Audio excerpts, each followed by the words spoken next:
Selamat datang di Diskusi Sekolah Sabat, sebuah diskusi pembelajaran Alkitab yang mendalam untuk menguatkan iman kepercayaan kita kepada Tuhan. Senang sekali bisa terus menemani pemirsa sekalian di dalam program Diskusi Sekolah Sabat, dan di pelajaran atau triwulan ketiga dari tahun 2023 ini kita akan membahas mengenai surat Efesus, yaitu surat dari Rasul Paulus kepada jemaat Efesus, dan saat ini kita sudah masuk di pelajaran yang ke-6. Terima kasih bagi teman-teman yang sudah hadir di studio, dan kita juga ingin menyapa teman-teman yang telah meninggalkan komentar di kolom komentar YouTube channel Diskusi Sekolah Sabat.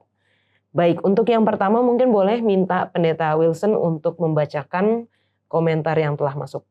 Oke, yang pertama dari Tulun Dusun Official Channel.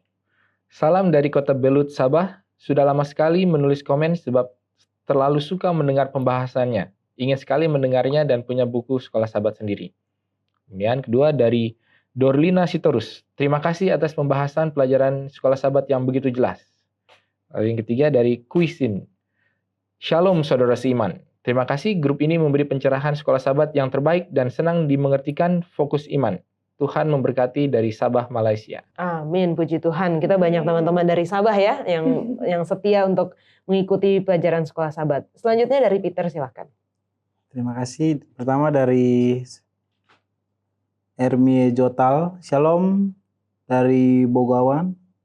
Saya suka mengikuti channel ini dari awal semasa saya masih berada di Sabah lagi.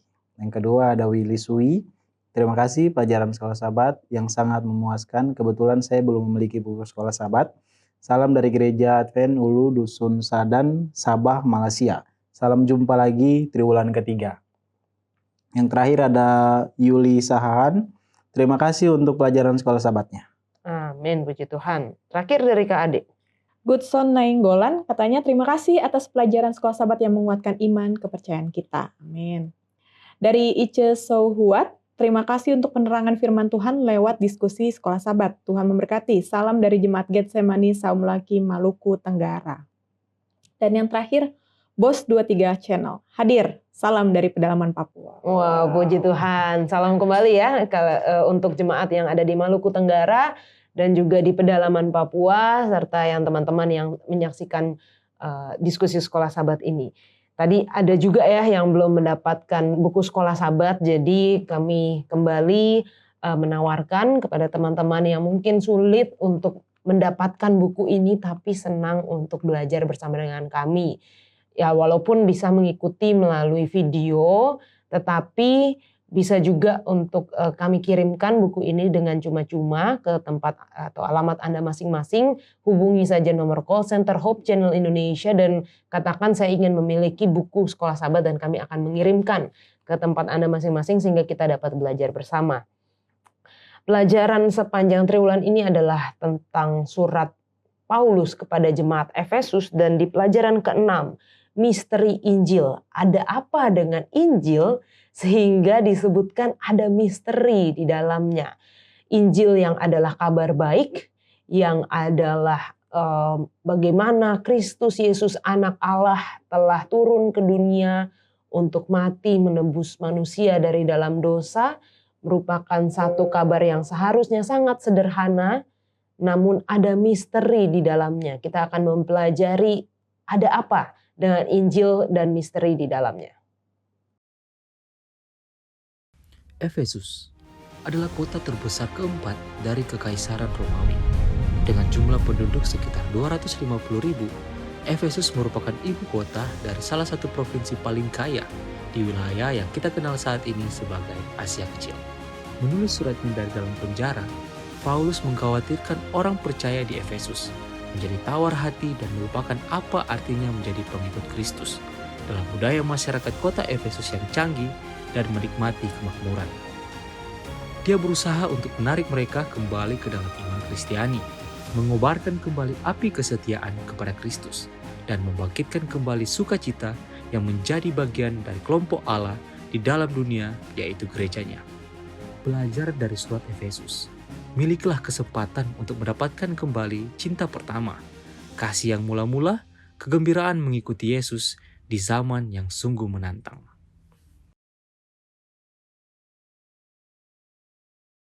Pelajaran ke-6 dengan judul Misteri Injil. Ayat hafalannya terdapat di dalam Efesus 3 ayat 20 dan 21. Bagi dialah yang dapat melakukan jauh lebih banyak daripada yang kita doakan atau pikirkan. Seperti yang ternyata dari kuasa yang bekerja di dalam kita, bagi dialah kemuliaan di dalam jemaat dan di dalam Kristus Yesus turun-temurun sampai selama-lamanya. Amin.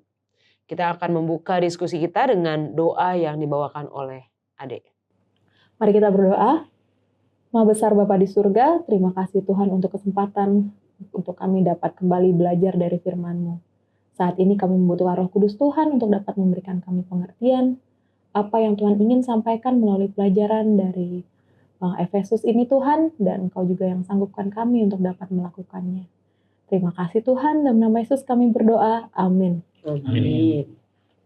Oke, bicara mengenai misteri Injil, ada nggak sih pasti ada lah ya, dalam hidup yang masih belum dimengerti sampai sekarang, masih jadi misteri? Dari Peter duluan. Ya, kalau dari saya hal umumnya yang masih menjadi misteri itu saya baru kepikiran dalam berita itu 1% orang kaum kapitalis di dunia ini menguasai bahkan 80% dari harta dunia. Itu tuh yang kok bisa, bagaimana caranya? Bahkan 1% orang kaya dia bisa menguasai 80% semua aset di dunia ini tuh. Bagaimana caranya orang ini, dari mana latar belakang keluarganya? Dia kenapa bisa sampai begini? Kok aku nggak bisa gitu? Oke. Nah, Ade, ada nggak? Ada, aku penasaran banget ada apa di balik black hole.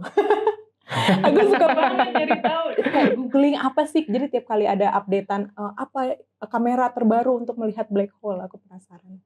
Itu sama aja kayak segitiga Bermuda kayaknya ya. Beda skalanya itu miliaran triliunan kali. Iya, susah diteliti. Oke, kalau Pendeta Wilson. Apa ya? Mungkin yang paling penasaran adalah dari manakah seseorang itu bisa punya intensi, atau apa yang membuat motivasi, apa yang membuat orang melakukan sesuatu. Munculnya dari mana? Kenapa dia mau melakukan ini, kenapa nggak yang itu gitu loh. Oke. Kalau aku waktu itu pernah ada yang nanya kayak gini. Kan kalau disebut di Alkitab semua mata memandang waktu Yesus datang kan. Sedangkan kan kalau matahari di sini sebelah sana kan nggak bisa lihat matahari gitu kan. Nah, gimana caranya bisa semua mata Itu ada memandang? jawabannya. Oh, ada ya.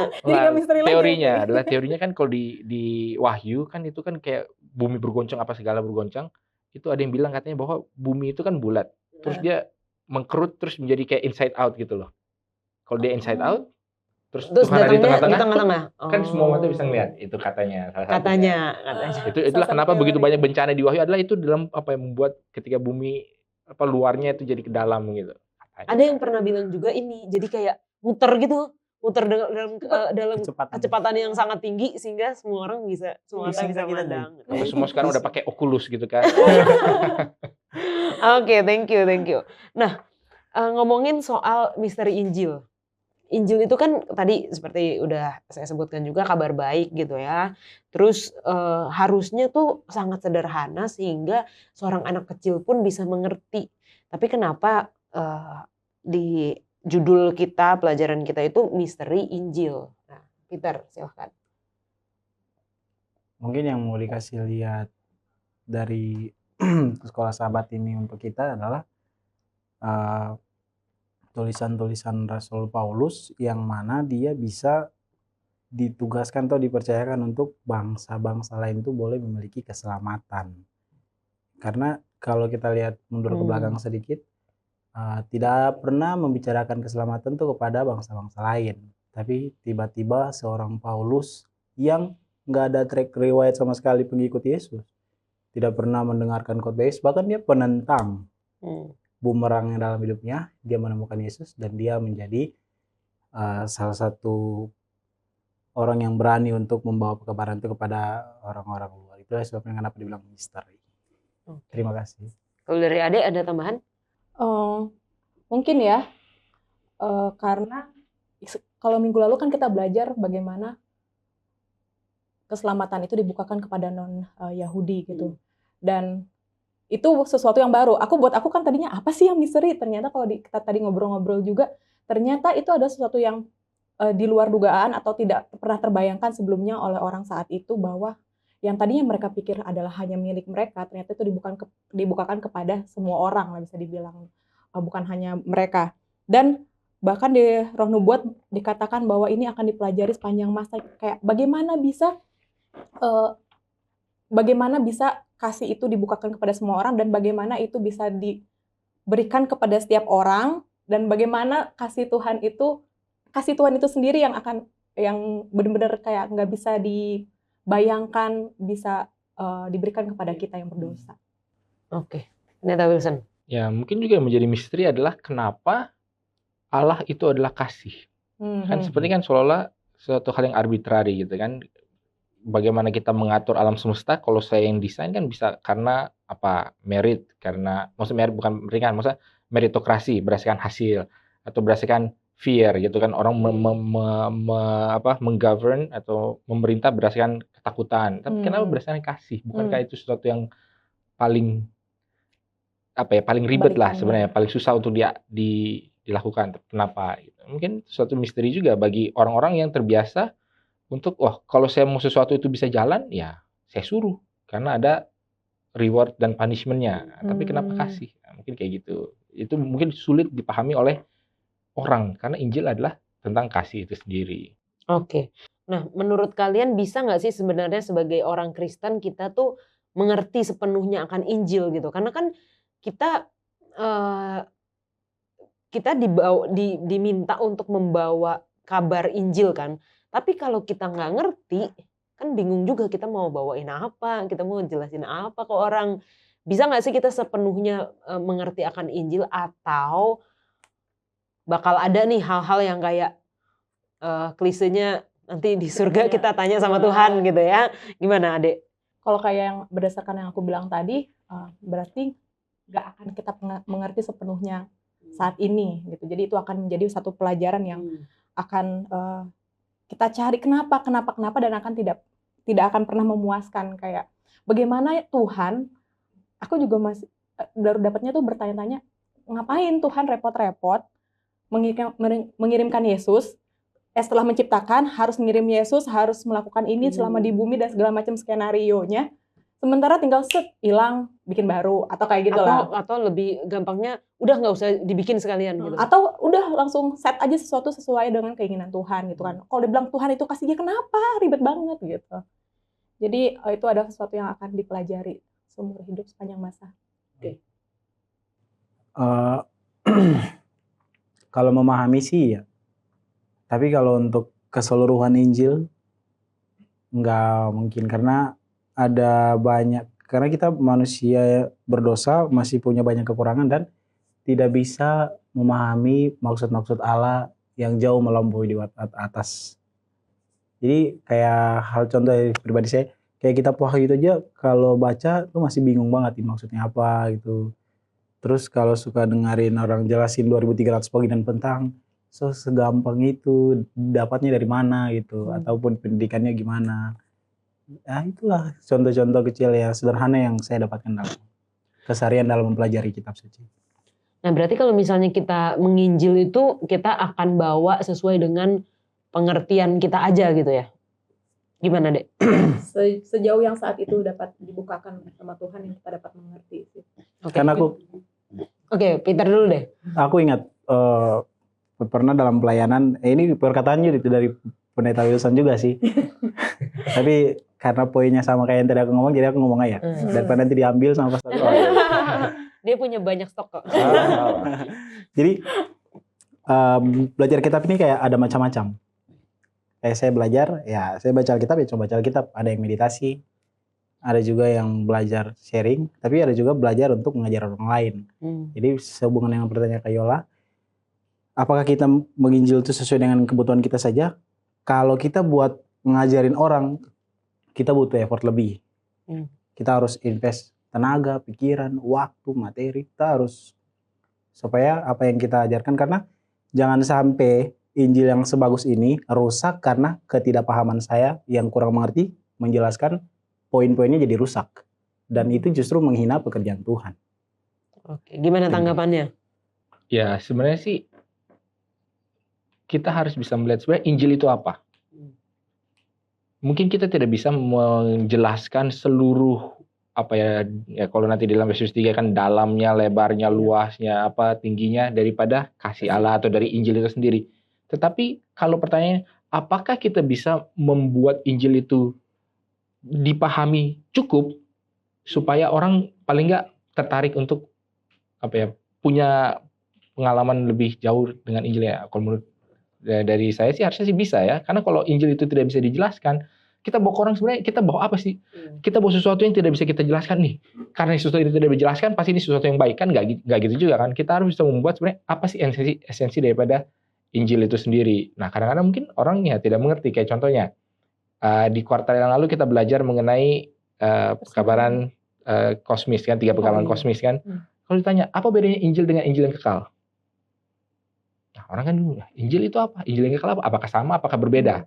Sehingga kalau orang ada pemahaman, oh Injil itu seperti ini, sedangkan di dalam Wahyu 14 itu Injil yang kekal adalah ini. Nah, kalau pemahamannya berbeda, nanti apa yang akan dikabarkan itu juga berbeda. Nah, makanya tadi seperti tadi Ade bilang, kayak contohnya juga, orang misalkan ditobatkan oleh karena kasih, pasti biasanya akan dia bagikan lagi adalah kasih.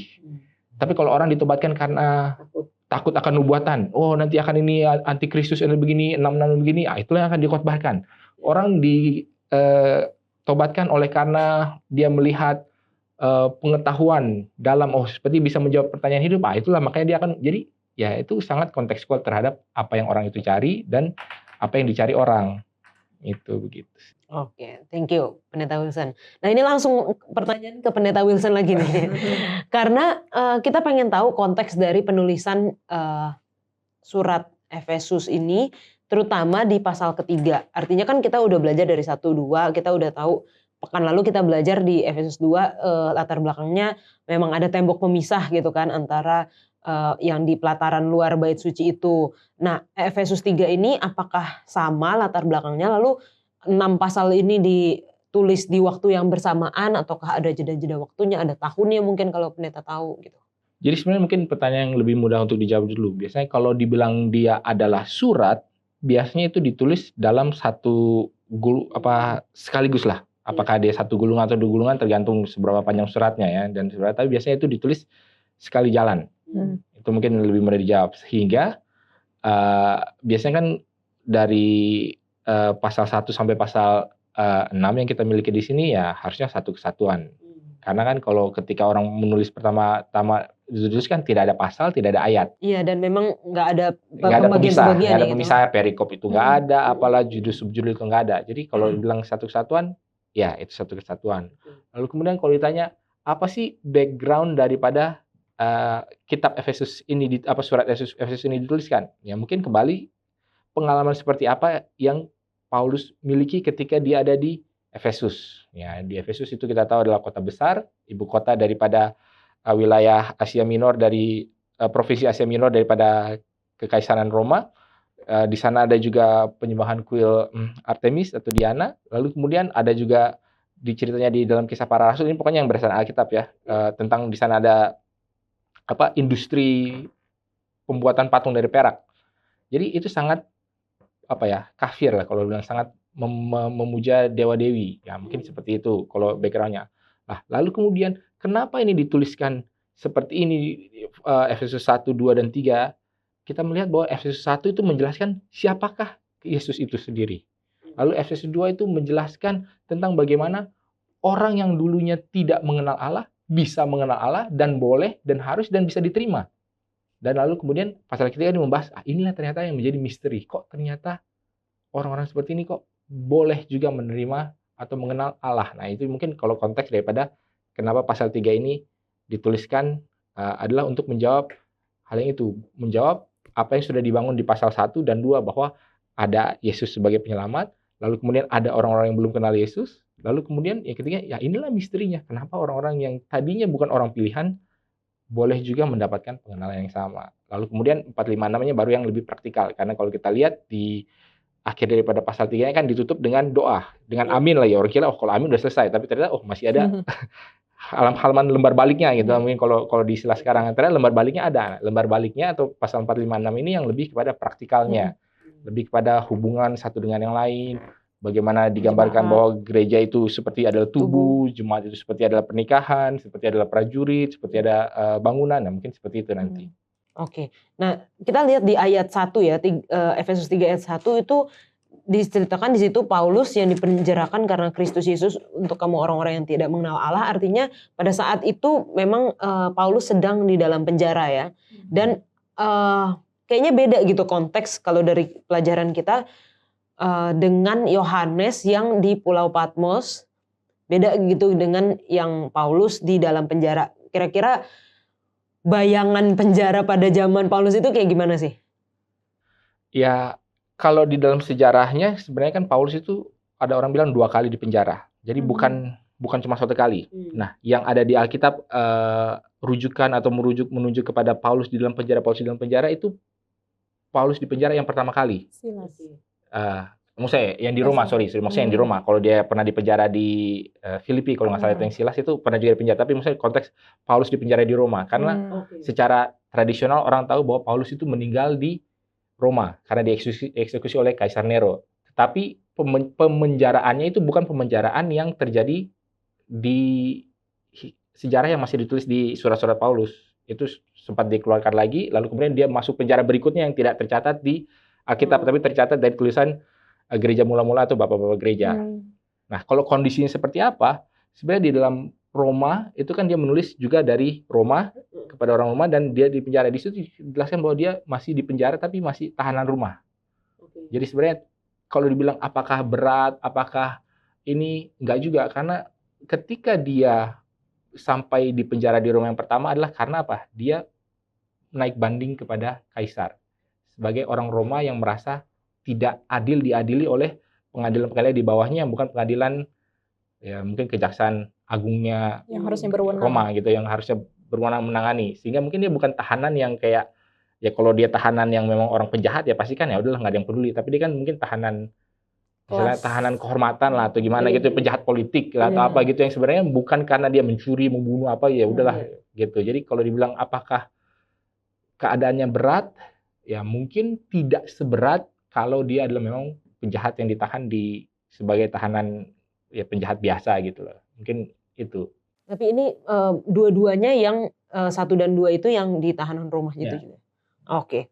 Nah, terlepas dari berat atau enggaknya yang namanya di penjara gitu ya, yang namanya ya ditahan walaupun mungkin tahanan rumah, apalagi di pelajaran kita juga disebutkan mungkin tidak mengatur penjara yang terorganisir, fasilitas sanitasi dan layanan makanan yang teratur, terus ditempatkan di penjara hanya sementara untuk menunggu persidangan, diharapkan untuk menafkahi diri mereka sendiri dan bergantung pada kerabat dan teman untuk masuk makanan dan kebutuhan lainnya. Mungkin ya istilahnya gimana kita membayangkan walaupun mungkin nggak berat-berat banget tapi tetap pastilah berat gitu ya. Nah mungkin pertanyaannya adalah bagaimana kita dapat belajar, ini aplikasinya. Kita dapat belajar untuk mempercayai Tuhan, percaya Allah dan jalan-jalannya di tengah-tengah keadaan yang sangat sulit. Gimana kita melihat kepada Paulus yang walaupun dia di penjara, dia masih bisa istilahnya kayak care gitu, peduli sama orang-orang yang dia pernah kunjungi, jangan sampai mereka lemah iman gitu. Jangan kemana-mana karena kita akan lanjutkan setelah yang satu ini.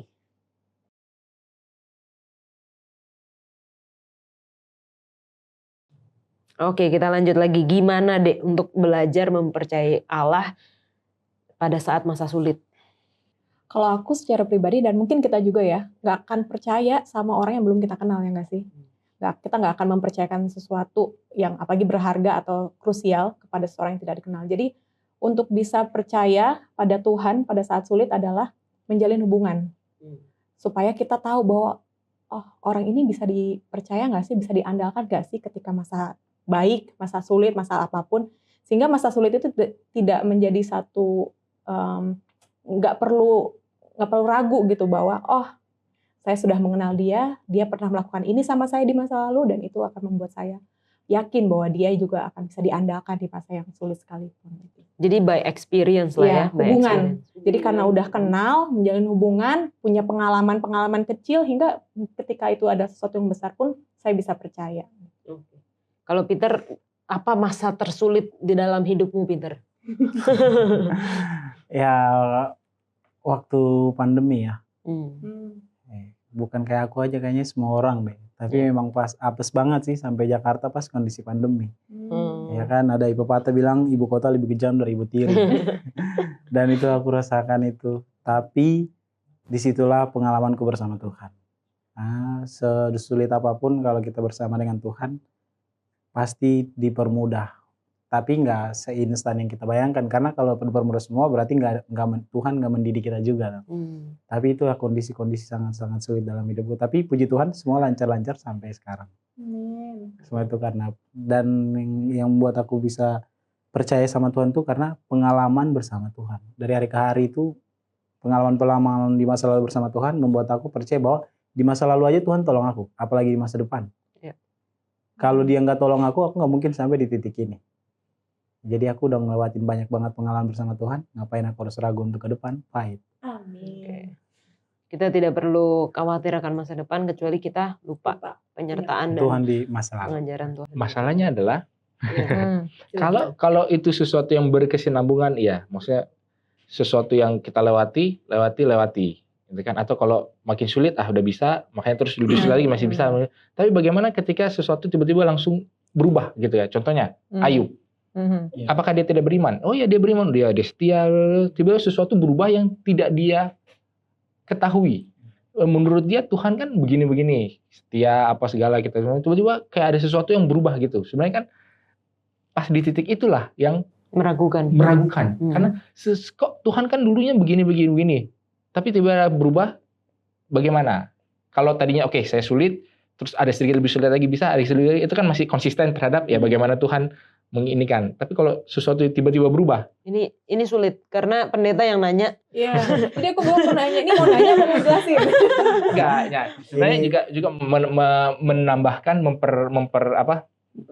memperkuat jawabannya. Jadi ya kalau di lagu yang populer mengatakan apa, kalau when you cannot see his face, trust his heart, gitu kan. Jadi kalau memang pada saat kita seolah-olah ini berubah, kenapa? Apakah berarti Allahnya yang berubah? Apakah jangan-jangan Allahnya yang tadinya mengasihi kita terus tiba-tiba jadi enggak? Apakah saya ada salah? Ya seperti Ayub kan. Apakah berarti Ayub ini tadi hidup saya baik-baik saja kok, terus tiba-tiba kena sakit jantung, terus saya jadi stroke sebagian, atau hidupan baik-baik saja terus tiba-tiba lagi jalan-jalan ini ulang tahun pernikahan ke-10 apa ke-20 atau gimana, tiba-tiba kecelakaan malah pasangan yang meninggal. Kenapa gitu kan, seolah-olah gitu. Itu baru terjadi perubahan, dan baru pada saat itulah bagaimana kita bisa tetap percaya. Ya, berarti kan itu karakternya itu tadi. Punya prasangka baik gitu karena kenal. Dalam keadaan tersulit. Jadi mungkin lebih tepat keadaan sulit apa. Ya kalau mungkin pandemi biasa-biasa aja lah ya. Bareng-bareng, soalnya ada teman, semua orang susah. Tapi kalau yang seperti tadi Pendeta Wilson jelaskan spesifik kesusahan, tiba-tiba karena penyakit ini, itu dibayangkannya cukup sulit. Itu butuh iman yang luar biasa untuk tetap berpegang teguh kepada Tuhan. Nah, tapi kalau itu applicable kalau misalnya memang dia percaya gitu sama Tuhan gitu ya. Buat yang nggak percaya sama Tuhan, saya bisa melalui ini karena saya melakukan ini. Lalu saya ketemu lagi dengan masalah yang lain, problema hidup yang lain. Oh, saya sudah belajar dari kemarin begini. Coba dilakukan, kalau enggak saya coba dengan jalan yang lain. Gimana, Pendeta? Ya, artinya kalau memang orang itu bisa keluar dari masalahnya karena usahanya sendiri, ya memang dia tidak akan belajar mempercayai Tuhan. Dia akan belajar mempercayai dirinya sendiri. Oh, gue bisa kok ini. Makanya kembali kepada Ayub tadi. Semua orang kalau bicara soal iman perlu mengalami pengalaman seperti Ayub, di mana orang bilang, kutukilah Tuhanmu dan matilah. Gak bisa bikin apa-apa lagi. Kalau orang belum sampai kepada tahap itu, jadi sebenarnya imannya belum teruji. Sulit nih kayaknya. Kayak gitu. Jadi, kayaknya di antara kita belum ada sih. Belum ada, dan bahkan kalau kita bilang Ayub sendiri pun juga mungkin imannya tidak, dalam arti bukannya dia gagal, dia juga bertanya, Tuhan ini kenapa bagaimana. Dia kan sepanjang Ayub 42 pasal itu kan Keluhannya dia, penuh dengan doanya. keluh kesah gitu kan, pertanyaan-pertanyaan. Jadi bukannya Ayub di depan percaya sampai seluruhnya percaya, terakhir percaya, nggak gitu juga, tetap ada proses. Ya, mungkin ini kita udah agak melenceng. Iya, oke. Nah, kita balik lagi ke Efesus 3 ya. Tadi di ayat pertama mengenai Paulus di dalam penjara, lalu di dalam Efesus 3 ayat 6 ini kenapa ini jadi rahasia yang diungkapkan kepada Paulus dan diberitakan dalam suratnya? Boleh, Peter. Iya, terima kasih Kak Yola. Jadi kalau yang aku pahami dari ayat Efesus 3 ayat 6 ini, kenapa ini jadi rahasia dan diungkapkan Paulus dalam suratnya? Karena orang-orang Yahudi pada zaman itu, mereka itu berpikir bahwa keselamatan itu hanya untuk mereka. Dan cara berpikir itulah yang salah. Karena Tuhan mau keselamatan itu untuk semua orang. Mereka dipilih untuk menjadi batu penjuru, menjadi bangsa yang terpilih untuk menjadi berkat untuk semua bangsa lain. Tapi mereka berpikir merekanya sendiri, mereka simpan itu. Nah, akhirnya Paulus yang menentang keras pekerjaan Tuhan pada zamannya itu justru malah berbalik bersama-sama dengan Tuhan dan membawa pekabaran itu kepada orang luar, dan mereka jadi kaget kan, sampai-sampai pernah kalau saya ingat di depan kata Raja San Henry kalau nggak salah, yang hampir meyakinkan dia sebagai orang Kristen, hampir-hampir kau meyakinkan aku sebagai orang Kristen. Paulus, kamu ini sudah gila karena ilmumu yang banyak itu. Tapi Paulus bilang, enggak, saya ini begini karena Yesus Kristus. Dan orang-orang Yahudi pada zaman itu kaget, lah kok kamu bisa sampai mengusaha ini dan membawakan ke orang luar, karena bagi mereka keselamatannya untuk mereka. Dan problemnya lagi ditarik ke zaman kita sekarang. Nah, bahkan saya sempat berpikir kalau saya udah mengenal Yesus, saya doang. Ternyata enggak. Pelajaran ini membuka pikiran saya bahwa Tuhan punya beban untuk semua orang selamat, dan saya sebagai pengikut Kristus wajib memperkenalkan Injil ini untuk berbagi kepada sesama umat manusia. Dan secara sadar atau enggak kita memang sering berpikir kita doang sih ya yang selamat gitu. Kalau orang yang masih nggak menurut hukum, nggak percaya Tuhan gitu, itu gimana caranya mereka mau selamat gitu? Dek, gimana Dek? Gimana supaya mereka selamat?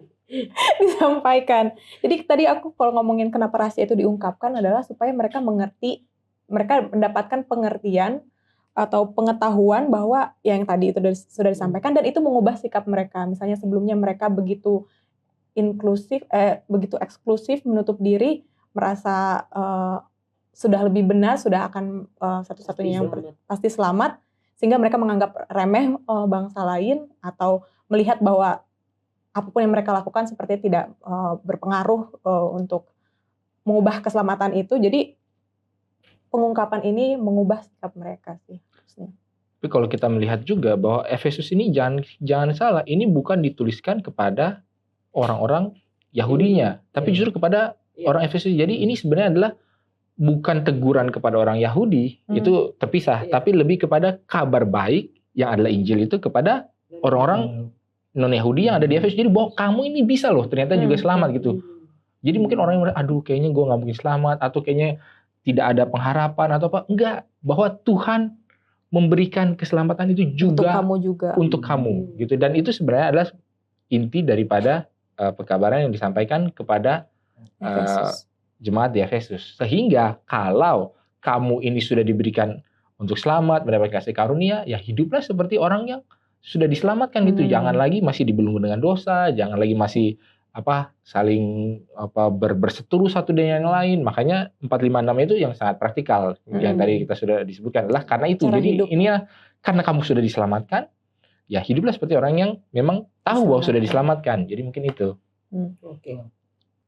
Nah, di pelajaran kita di hari Selasa itu dikatakan di ayat 2, ayat 7 dan ayat 8 kayaknya tuh Paulus mengulang-ulang klaim menjadi pelayan melalui kasih karunia. Kalau di ayat 2 dikatakan tugas penyelenggaraan kasih karunia Allah yang dipercayakan kepadaku. Di ayat 7 disebutkan aku telah menjadi pelayannya menurut pemberian kasih karunia Allah yang dianugerahkan kepadaku. Di ayat 8, tadi ayat 7, yang ayat 8 telah dianugerahkan kasih karunia ini untuk memberitakan kepada orang-orang bukan Yahudi kekayaan Kristus. Nah, ini seakan-akan kayak memang betul bahwa Tuhan memilih seorang Paulus gitu untuk membawakan kabar Injil ini kepada orang-orang non-Yahudi. Dan kenapa dipilih Paulus? Ya karena kalau Paulus katakan ya karena kasih karunia Tuhan gitu. Dia nggak tahu juga karena apa.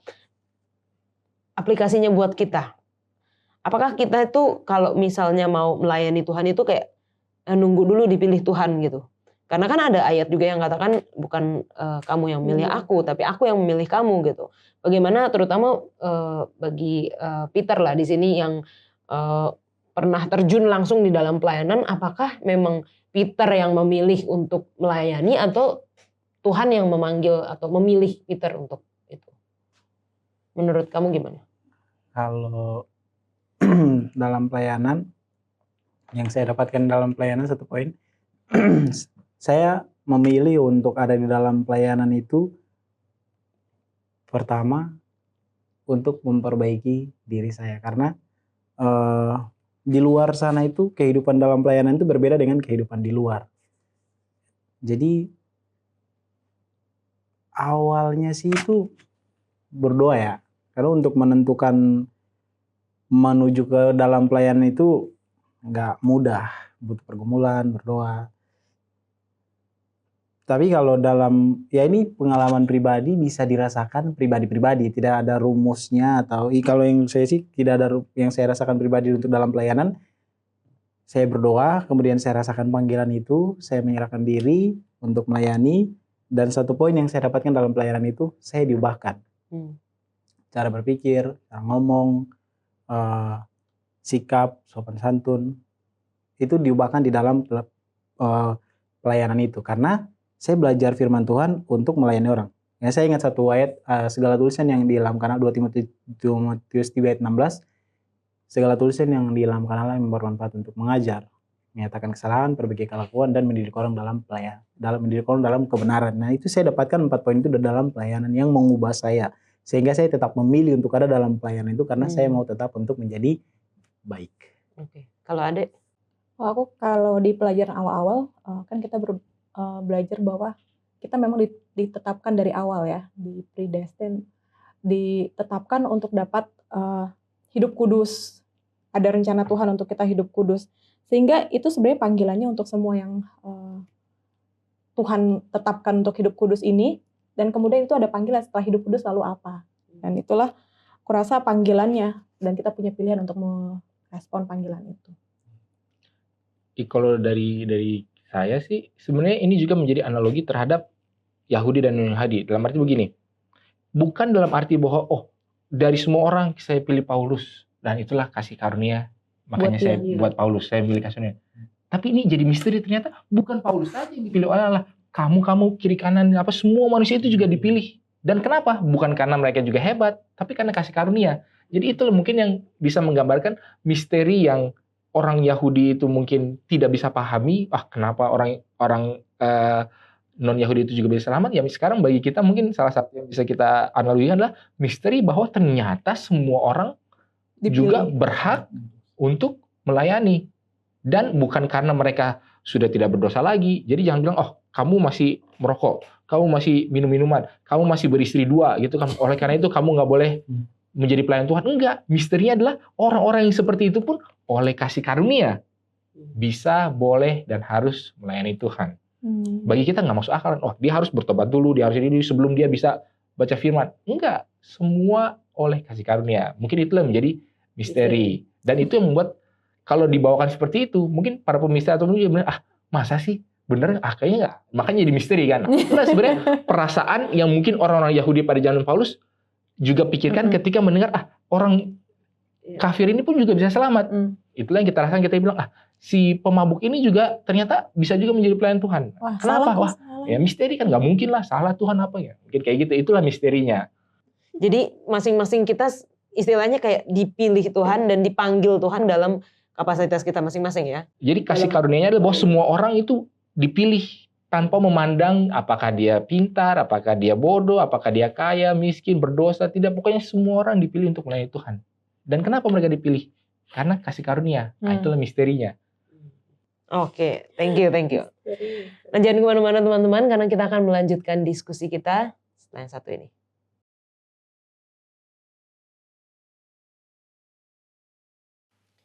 Dalam pelajaran hari Rabu dikatakan Efesus 3 ayat 14 adalah permainan kata-kata yang penting.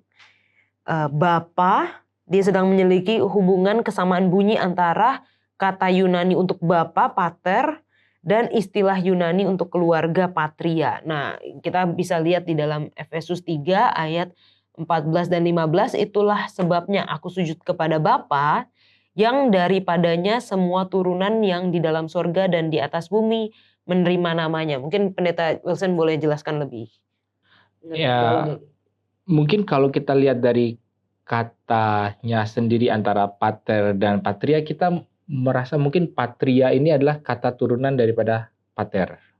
Ya, karena kan satu pater, jadi karena dia family turunan bapak ya, makanya dia patria. Tapi mungkin maksud daripada yang Paulus ini kata sebenarnya pater dan patria itu lebih kepada bagaimana ketika seseorang itu mengambil nama bapa, mengambil nama pater ini, dia bisa menjadi bagian daripada patria ini. Yang sebenarnya pater dan patria itu bukan karena berhubungan secara etimologisnya ada hubungannya, tapi hubungannya adalah karena dia mengambil nama pater, makanya dia masuk ke dalam keluarga. Dan apa ini artinya menerima namanya? Ya, kalau kita sebagai orang Kristen kan mengambil identitas, menjadi seorang Kristen. Ya, kembali lagi kepada pembahasan kita bahkan dari minggu yang lalu dan sekarang ini, ketika seseorang itu yang tadinya bukan Yahudi dan akhirnya juga diselamatkan, artinya kan dia mengambil suatu identitas yang baru. Dan identitas yang baru ini, ya ditaruhlah nama Bapa, nama Allah. Dan nama ini kan menggambarkan ya karakter, sifat, dan juga kelakuan. Dan inilah yang membuat seseorang bisa dikatakan sebagai keluarga Allah, dan itu menjadi satu ciri khas. Karena kan kalau keluarga itu kan pasti ada ciri khasnya. Apakah mukanya sama, warna kulitnya sama, rambutnya sama-sama keriting, apapun. Ya itulah yang membuat, karena sekarang kita bisa melihat bahwa bangsa-bangsa lain ini sudah mengambil nama Allah dan punya ciri khas Allah juga, makanya kita semua adalah saudara. Jadi mungkin lebih ke arah sananya, dan itu semua diberikan kepada seluruh orang di seluruh bumi ini. Mungkin seperti itu. Oke. Nah, lanjut lagi di ayat 16, aku berdoa, ini adalah doa Paulus ya, istilahnya kayak mengakhiri 3 pasal yang pertama itu. Aku berdoa supaya ia menurut kekayaan kemuliaannya menguatkan dan menugaskan kamu oleh rohnya di dalam batinmu. Ayat 17, sehingga oleh imanmu Kristus diam di dalam hatimu dan kamu berakar serta berdasar di dalam kasih. Gimana sih maksudnya Kristus diam di dalam hatimu ini, Adek? Kalau ini aku langsung ingat ke di mana di Keluaran 25 ayat 8 di mana Tuhan bilang ke bangsa Israel untuk membuatkan tempat kudus, dan di situ untuk apa? Untuk aku akan diam di tengah-tengah mereka. Jadi bagaimana supaya Tuhan diam di tengah-tengah mereka harus memisahkan sesuatu yang kudus dan ada yang tidak kudus. Jadi bagaimana Tuhan bisa diam dalam hati, dalam saya harus memeliharanya supaya kudus. Mengundang Roh Kudus. Nah, ya kalau di sisi lain sih kita nggak bisa mengusahakan apapun untuk hidup kudus ya. Tapi pengertian yang aku dapat sih kayak gitu, bahwa Tuhan tidak bisa berdiam di tempat yang tidak kudus, sehingga kita undang untuk Tuhan yang menguduskan kita untuk berdiam. Dan caranya kita tinggal dalam firman-Nya, berhubungan dengan Dia setiap hari. Peter. Ya, kalau saya sih lebih berpikir diri geser ganti dengan Yesus. Ego, kalau pria sih lebih ke ego, harga diri gitu ya. Ya, kadang sih kita nggak terima ya, dalam bersosial ada hal-hal yang buat kita kadang berdosa atau itu perlu kita geser sedikit. Nah, kita ganti dengan Yesus. Kadang aku suka buat pertanyaan sendiri dalam diriku, berapa sih harga dirimu, Peter? Kan Tuhan sudah mati untuk menebus kamu. Jadi geser harga dirimu, ganti dengan Tuhan Yesus. Maka dalam setiap bersosial, dalam setiap langkah, dalam kehidupan, pasti Tuhan akan ada terus dalam hati. Jadi egonya digeser dikit, diganti dengan Yesus. Ya, sebenarnya kan bukan hanya Kristus diam di dalam kita, tapi kita pun diam di dalam Kristus. Yesus juga mengatakan di dalam Yohanes 15 ayat 4, tinggallah di dalam aku dan aku di dalam kamu. Jadi mungkin kalau secara singkat, dua kelompok, dua himpunan itu bisa dikatakan satu himpunan ada di dalam himpunan yang lain, tapi ternyata himpunan yang lain itu juga di dalam yang ini, gitu kan? Kalau ada Nggak golongan bisa. kan, A di dalam B, B di dalam A. A. Itu hanya bisa terjadi kalau apa? Seluruh elemen yang ada di A Ada di- itu juga ada di dalam B. mereka adalah satu berarti. Sehingga apa? Artinya karakter-karakter Kristus itu harus ada di dalam kita. Sehingga Kristus bisa ada di dalam kita. Tapi supaya kita juga bisa di dalam Kristus, artinya apa? Kalau itu bukan karakter Kristus, itu nggak boleh ada di dalam kita. Itu berarti harus kita buang. Jadi kalau istilahnya golongan apa? Ada hal-hal yang kita punya, Kristus nggak punya. Yang kita punya bagus. Yang Yesus punya kita nggak punya, kita harus tumbuhkan. Kita kembangkan ya. Ini kan kalau di dalam Yohanes 15 itu kan tentang berbuah. Iya. Itu makanya kita harus tumbuhkan buahnya. Nah, bagaimana dengan hal-hal yang ada di dalam kita tapi nggak ada di dalam Yesus? Itu artinya harus dibuang, ya kan? Makanya harus berbuah dan harus dibersihkan. Nah, itulah maksudnya bagaimana secara praktikal kita di dalam Kristus dan Kristus di dalam kita. Secara matematika kayaknya bukan. Oh, secara matematika itu ada tuh. Jadi golongan Betul. bilangan Diagram itu ya. Ya diagram itu nanti kalau ada waktunya kita share. Tapi nggak ada waktu untuk share di sini. Oke, nah lanjut lagi nih. Ini ayat yang luar biasa menurut saya. Dan saya yakin bagi orang Kristen juga semuanya. Aku berdoa supaya kamu bersama-sama dengan segala orang kudus dapat memahami betapa lebarnya dan panjangnya dan tingginya dan dalamnya kasih Kristus. Itu ada 4 dimensi di situ ya. Jadi bukan cuma 3D tapi 4D ini di sini. Lalu di sini dikatakan dan dapat mengenal kasih itu sekalipun ia melampaui segala pengetahuan. Jadi Paulus berdoa kepada orang-orang non-Yahudi yang ada di Efesus agar mereka dapat mengenal kasih itu, mengerti kasih itu, walaupun kasih itu istilahnya di luar dari segala pengetahuan. Nah, kenapa sih penting kita sebagai orang Kristen untuk memahami kasih Kristus, dan apakah kita bisa balik lagi ya tadi kayak kita bisa benar-benar memahami Injil, kita bisa benar-benar memahami kasih Kristus karena memang udah disebutkan dia di atas atau melampaui segala pengetahuan. Peter. Memahami kasih Yesus Kristus. Aku punya kesaksian singkat, nggak sampai 1 menit. Tapi ini adalah kasih karunia Tuhan untuk saya. Tanggal 5 Juli, saya arah dari rumah ke kantor. Kakak tahu kondisi jalanan Jakarta kalau pagi, apalagi turun-turunan flyover itu, rata-rata kecepatan itu di atas 50 km per jam. Itu laju loh kalau motor. Handphone saya jatuh. Pas saya habis ditelepon, saya taruh handphone jatuh. Plang, singkat cerita saya ditabrak. Tapi saya nggak kenapa-kenapa. Dan saya sendiri bingung kenapa saya bisa menghindar dari sekian banyak ribuan motor yang turun dari belakang. Posisi saya paling kanan, jalan turun-turun flyover itu sangat lebar. Itu kejadian tanggal 5 Juli. Ini bicara dalam konteks kasih Yesus. Terus tanggal 6 saya duduk sejenak di situ untuk memandang motor yang begitu laju. Saya lihat, Tuhan terima kasih kenapa aku bisa lewatin semua ini. Semua itu karena kebaikan Tuhan. Kalau enggak aku bisa jadi gila kayak polisi tidur. Bulan Juli, tanggal 14 Juli, kejadian yang sama itu terjadi di flyover kalau kita dari arah Wisma Atlet Kak, mau datang ke Kemayoran, itu kan ada flyover tuh yang langsung turun di sekolah Calvin Kristen. Kejadian yang sama Kak terjadi, tapi bukan saya, orang lain. Itu ada bapak-bapak ojol punya handphone jatuh, ditabrak sama ibu-ibu sama bapaknya. Itu motornya itu penyot kayak kaleng Fanta di plat. Dan lukanya itu pas aku lihat kejadian itu, aku langsung merinding dan berdiri di tengah-tengah flyover itu angkat tangan besar-besar, Tuhan terima kasih untuk kebaikan. Mas lihat, Mas kenapa Mas? Enggak. Jadi orang kayak lihat aku kayak lagi orang gila, ngapain pandang-pandang langit. Karena aku membayangi kejadian yang barusan terjadi di depan mataku dengan tanggal 5 Juli yang barusan terjadi. Kejadiannya tanggal 5 Juni. Wow, ini persis banget sama aku, tapi Tuhan melepaskan aku daripada musibah ini. Itulah kasih secara pribadi yang aku dapatkan. Thank you. Adek. Kalau aku kenapa perlu aku memahami adalah supaya supaya kalau udah tahu aku akan mengubah sikap kan. Ada yang berubah kan, aku udah tahu. Dengan belajar memahami kasih Kristus itu akan membuat perbedaan dalam sikap. Contoh kalau Kalau kemarin harusnya ketika disuruh anak kecil disuruh, oh kamu harus tidur siang atau pulang jangan lebih dari jam segini. Itu jadinya kayaknya beban, kayaknya kenapa sih harus begini. Tetapi ketika mengetahui bahwa Tuhan punya kasih yang begitu besar, saya punya prasangka yang baik. Kayak tadi kita bilang kalau keadaannya sulit gimana.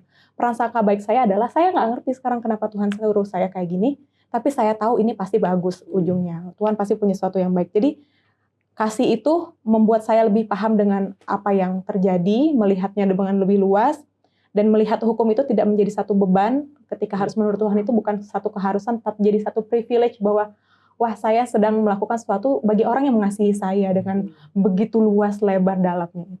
Iya, saya jadi ingat ada perumpamaan yang siapa orang yang lebih mengasihi Tuhan, yang hutangnya sedikit, yang diampuni sedikit, dihilangkan hutangnya sedikit, atau yang hutangnya banyak gitu kan? Karena kalau kita sadar bahwa hutang kita banyak banget sama Tuhan dan kita nggak mampu melakukan apapun untuk membayar hutang itu, ya itulah kasih Tuhan. Dan kita grateful-nya itu jauh lebih besar daripada kalau kita ngerasa kita baik-baik aja gitu. Ya tahu Sen? Ya, ini kan kenapa perlu untuk memahami betapa dalam, luas, lebar, dan tingginya kasih Tuhan adalah karena itulah yang akan menguatkan, menumbuhkan kita di dalam iman.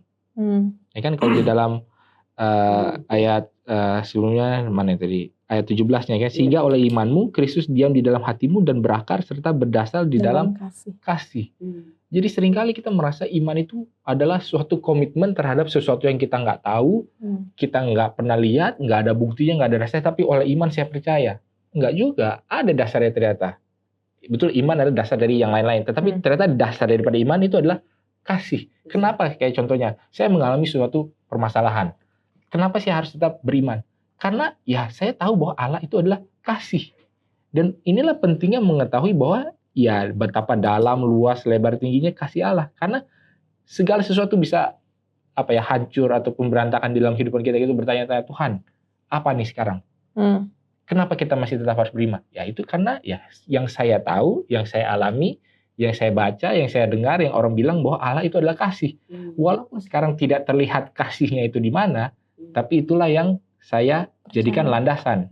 Nah, itulah makanya penting supaya kita membaca, memahami bahwa ternyata Allah itu adalah kasih. Ya kalau mau disambungkan dengan Efesus 2 ini, ya kasihnya itu bukan hanya kepada orang-orang yang dipilih, tapi juga kepada semua orang. Kepada orang-orang yang kita kira tidak layak mendapatkan juga. Atau kalau saya kira saya tidak layak, kasih ini hanya untuk orang Israel. Ya memang mereka lah bilang, Tuhan saya ini sebenarnya nggak terlalu, tapi saya cuma nempel-nempel supaya dapat berkatnya kan, seperti wanita Sirofenisia itu kan mengambil remah-remah, tapi enggak, ternyata orang lain pun juga berhak tidak hanya mendapatkan remah-remah, tapi juga mendapatkan kepenuhan daripada kasih Allah. Oke, nah mungkin ini pertanyaan terakhir sebelum aplikasi pelajaran pekan ini.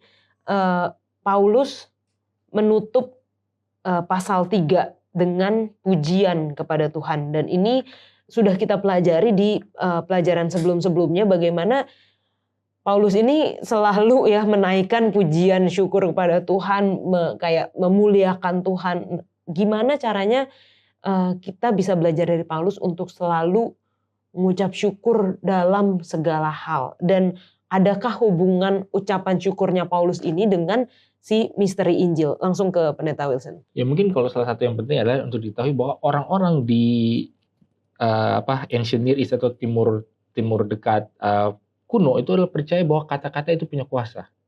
Kata-kata itu bisa mengubah realita, dan itu sendiri kita percaya karena kan di dalam Kejadian 1 pasal ayat 1 pada mulanya adalah Allah menciptakan langit bumi ya, Allah berfirman gitu kan ya.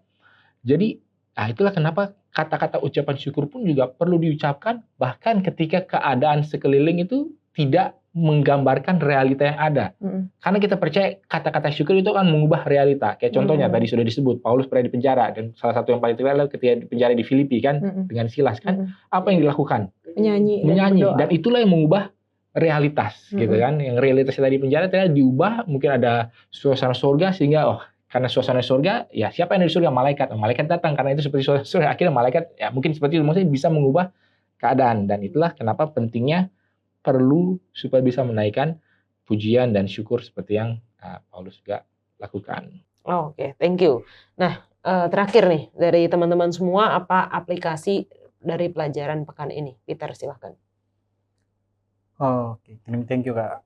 Jadi secara pribadi saya merasakan satu berkat melalui pelajaran ini.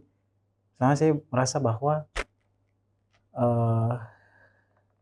dalam beragama itu saya tidak boleh se-strict itu atau segamblang itu langsung menilai seseorang. Tapi dengan pelajaran ini saya disadarkan, saya dibukakan pemikiran saya bahwa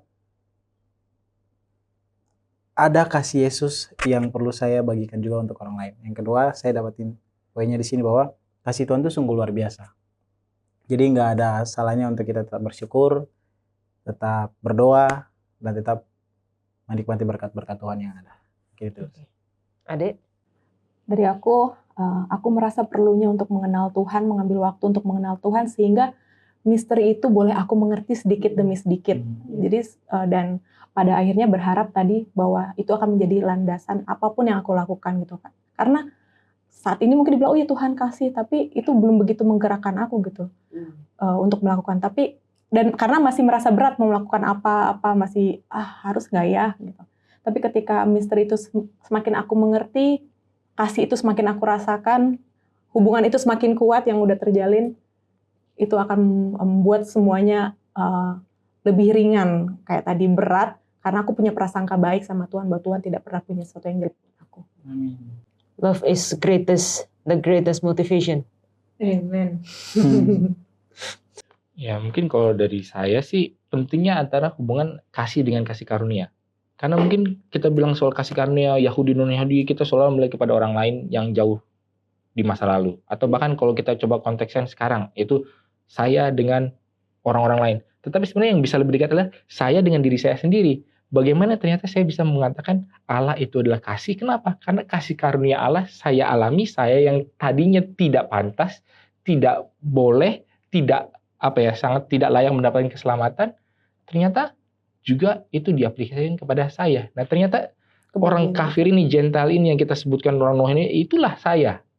Saya juga berhak mendapatkan kasih karunia ini. Dan itulah misteri, kenapa saya bisa diselamatkan. Kenapa bisa berhak? Ya kenapa saya bisa berhak gitu kan, nggak ada. Ya itulah kasih dan kasih karunia yang diberikan kepada kita, kepada saya dan ya kepada kita semua tentunya. Mungkin ini pelajaran yang sangat baik sekali bagi kita pada pekan ini. Oke, terima kasih teman-teman yang sudah berdiskusi, dan saat ini kembali kita akan masuk di dalam segmen tanya jawab. Bagi teman-teman yang memiliki pertanyaan atau mungkin masih bingung dengan diskusi pelajaran pekan ini, silahkan tulis di kolom komentar YouTube channel Diskusi Sekolah Sabat, dan kita akan menjawabnya di episode selanjutnya.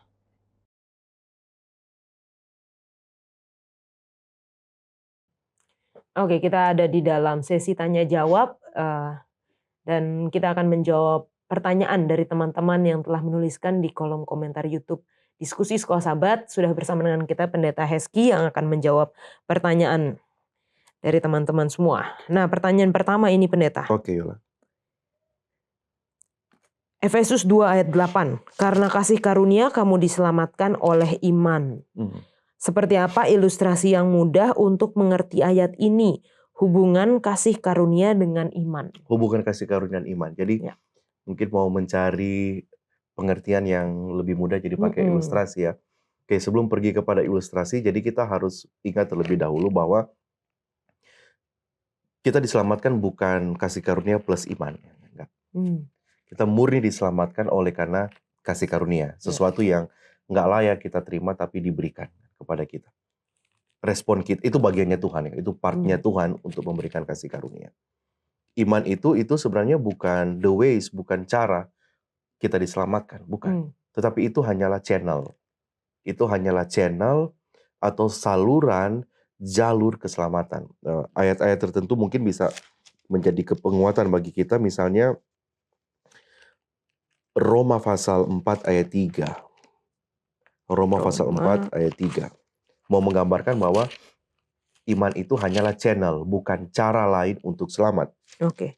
Roma 4 ayat 3, sebab apakah dikatakan nas kitab suci, lalu percayalah Abraham kepada Tuhan, dan Tuhan memperhitungkan hal itu kepadanya sebagai kebenaran. Memperhitungkan kepada Abraham sebagai righteousness. Jadi kita tahu ceritanya kan ini Ya. kan Abraham ketika dia mau mempersembahkan anaknya Ishak. Abraham sudah mendapatkan belas kasihan dari Tuhan. Bukti dia mendapatkan belas kasihan daripada Tuhan, dia menurut. Jadi dia percaya bahwa Tuhan akan melakukan sesuatu yang dahsyat kepada. Itulah bukti iman. Pengertian iman ya, pengertian iman di dalam hubungannya dengan grace, kasih karunia. Jadi kalau secara sederhana mau menggambarkan, mengilustrasikan itu, contoh misalnya mungkin ada seorang anak yang jatuh ke dalam sumur, itu biasanya ini dipakai. Anak ini nggak tahu apa-apa, dia nggak bisa berenang, bukan boro-boro berenang, bertahan hidup di dalam air pun dia nggak bisa, nggak ada tenaga. Kemudian bapaknya datang, mengulurkan seutas tali yang tebal, yang besar. Anak ini selamat nggak? Belum tentu. Oke. Tapi betul. Tetapi tali itu melambangkan kasih karunia. Ini tawaran, bapak mau bilang ini ambil. Ya. Kamu pegang aja itu. Kamu pegang, kamu ikuti aja petunjuk dari bapak. Dengan pegang itu sudah selamat. Hanya dia perlu untuk semakin hari semakin dekat dengan bapaknya. Dia harus pegang, jangan lepas tali. Jangan lepas tali. Keselamatan kita juga seperti itu. Ketika kita harusnya mati, Roma pasal 6 ayat 23. Kita harus mati, Roma 3 ayat 23 juga. Nggak ada keselamatan selain Kristus. Kita sudah kehilangan kemuliaan. Datanglah Yohanes 3 ayat 16. Nah, iman itu adalah saya percaya ini keselamatan. Dengan berpegang itu saya selamat. Hanya sekarang kan kita dalam proses untuk pergi kepada kemuliaan. 3 kan? Diselamatkan, dibenarkan terlebih dahulu. Disucikan sampai kepada dimuliakan. Nah, iman itu digambarkan adalah bukan bagian saya, bagian Yola, bagian teman yang bertanya untuk tetap ada di dalam jalur keselamatan. Makanya ketika Petrus katakan tangga Petrus itu di dalam surat 1 Petrus, dia menggambarkan ada pertumbuhan. Pertumbuhan karakter, pertumbuhan sifat. Jadi iman itu tidak menyelamatkan usaha kita, tetapi kasih karunia. Jadi gambaran anak tadi itu dia pegang, ikut bapaknya aja. Sekarang pegang, jangan pernah lepas. Jangan pernah lepas. Kamu mau berusaha sendiri, tanganmu ke dinding-dinding sumur itu, oke, mungkin kamu bisa hanya beberapa meter ke atas, tapi setelah itu kamu capek dan lelah, jatuh. Tapi kalau kamu pegang aja, kakimu taruh kiri, satu taruh kanan, tangan jangan lepas. Nah, sambil saya tarik tali ini, kaki kamu itu tetap berpegang, bertumpu di dua sisi sumur, dan tanganmu jangan pernah lepas. Itu gambaran sederhana mungkin mau menggambarkan antara hubungan kasih karunia dan iman kita itu. Tanpa tali itu nggak mau ada selamanya. Gimana pun kita berusaha, nggak akan bisa sampai nggak di akan atas. bisa ya. Oke. Wah, luar biasa nih. Terima kasih Pendeta. Nah, pertanyaan yang selanjutnya. Ini ada dari teman kita Rimson Sitohang Channel. Pertanyaan, salib mendamaikan manusia dengan Tuhan dan manusia dengan manusia lainnya. Bagaimana cara mengatasi konflik di jemaat supaya bisa kompak, terutama dalam penginjilan? Dalam penginjilan. Bagus sekali sebenarnya motivasi untuk menginjil. Memang biasanya gereja itu ataupun ya dalam jemaat itu biasanya kurang konflik atau bahkan tidak ada sama sekali kalau semua sibuk menginjil ya. Hanya sekarang bagaimana mungkin ada case ya di jemaat mungkin nggak jalan penginjilan karena ada sesuatu hal dan yang lain sehingga terhambat, dan salah satunya itu mungkin perselisihan di dalam jemaat.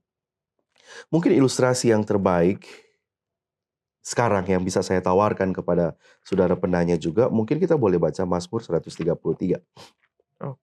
Mazmur 133. Satu Mazmur yang singkat, hanya 3 ayat. Persaudaraan yang rukun. Mazmur 133. Ayat 1 sampai 3. Sungguh alangkah baiknya dan indahnya apabila saudara-saudara diam bersama dengan rukun. Seperti minyak yang baik di atas kepala meleleh ke janggut, yang meleleh ke janggut Harun dan ke leher jubahnya. seperti embun Gunung Hermon yang turun ke atas gunung-gunung Sion, sebab kesanalah Tuhan memerintahkan berkat kehidupan untuk Iya, selama-lamanya. terima kasih Yol. Sebab kesanalah Tuhan memerintahkan berkat kehidupan untuk selama-lamanya.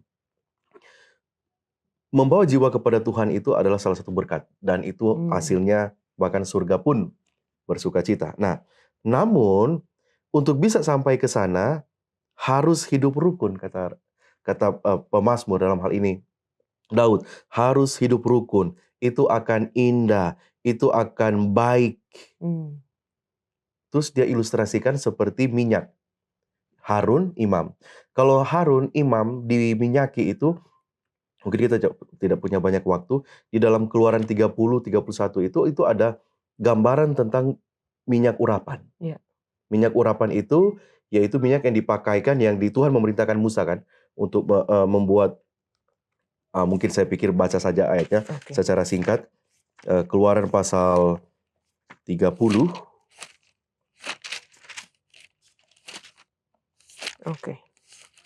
Keluaran pasal 30 ayatnya yang ke-22 mulai Yola. Sampai ayatnya yang ke-25. Berfirmanlah Tuhan kepada Musa, ambillah rempah-rempah pilihan, mur tetesan 500 shikal, dan kayu manis yang harum setengah dari itu, yakni 250 shikal, dan tebu yang baik 250 shikal, dan kayu teja 500 shikal ditimbang menurut shikal kudus, dan minyak zaitun 1 hin.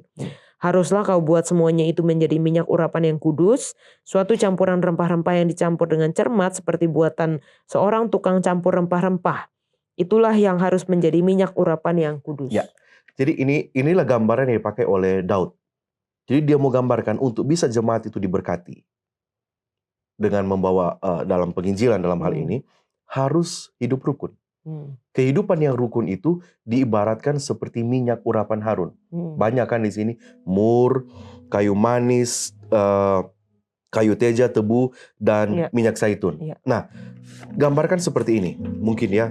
Kalau lihat di sini misalnya minyak zaitun itu punya karakter masing-masing. Rempah-rempah yang lain itu tebu, kayu teja, baunya beda ya, teksturnya beda. Ada seorang penulis namanya Ellen White, dia menulis dalam Rumah Tangga Advent bukunya, dan dia tulis sebuah Holy Circle. Dia gambarkan seperti ini misalnya ya, mungkin bisa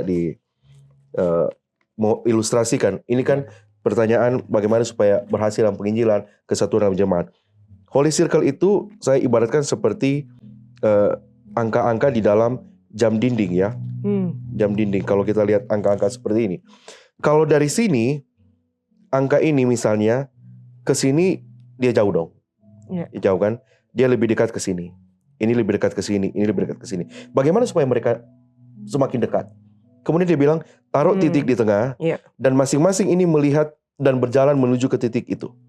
Semakin hari, masing-masing berjalan ke titik ini, satu dengan yang lain semakin dekat. Titik ini adalah Kristus. Semakin kita melihat kepada Kristus, kita semakin disatukan. Sementara kesatuan dalam jemaat itu adalah penting. Kayu manis, kayu teja, minyak zaitun, tebu, beda-beda rasa. Saya dan Yola beda karakter. Tapi kalau saya dan Yola dan teman-teman yang lain melihat terus kepada Yesus, kita akan semakin seperti Yesus. Itu salah satu kunci untuk bisa bersatu di dalam jemaat.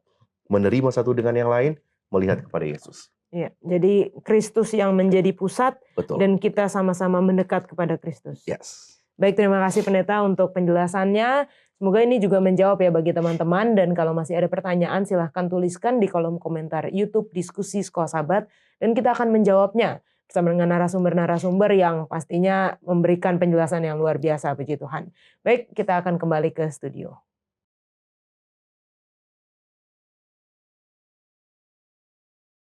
Baik, untuk menutup diskusi kita akan sama-sama berdoa dipimpin oleh Pendeta Wilson. Baik, mari kita satu dalam doa. Ya Tuhan, Allah Bapa kami dalam kerajaan sorga, kembali ya Tuhan, kami bersyukur atas kesempatan, waktu yang indah, kami boleh berdiskusi bersama-sama, mempelajari terutama akan bagaimana kasih dan kasih karunia-Mu boleh berlaku atas umat manusia ya Tuhan. Bagaimana kami perlu memahami lebih dalam lagi, lebih lanjut lagi, lebih penuh lagi tentang bagaimanakah kasih-Mu yang sudah Engkau berikan kepada kami. Sehingga kami boleh merasakan dan kami boleh juga memancarkannya kepada orang-orang di sekeliling kami, Tuhan. Tolonglah kami di dalam segala pergumulan kami, dan biarlah kami dapat terus memiliki iman bahwa Engkaulah Allah yang baik. Inilah menjadi pengharapan kami, dalam Yesus kami berdoa. Amin. Amin. Terima kasih teman-teman yang sudah berdiskusi, dan semoga pelajaran pada pekan ini dapat membawa kita untuk memahami betapa lebarnya dan panjangnya dan tingginya serta dalamnya kasih Kristus, dan mengenal kasih itu. Bukan hanya memahami, mengenal, tapi juga merasakan dan mengalami kasih Kristus sehingga kita dapat membagikannya kepada orang-orang di sekitar kita. Kita akan belajar di episode selanjutnya. Tuhan Yesus memberkati.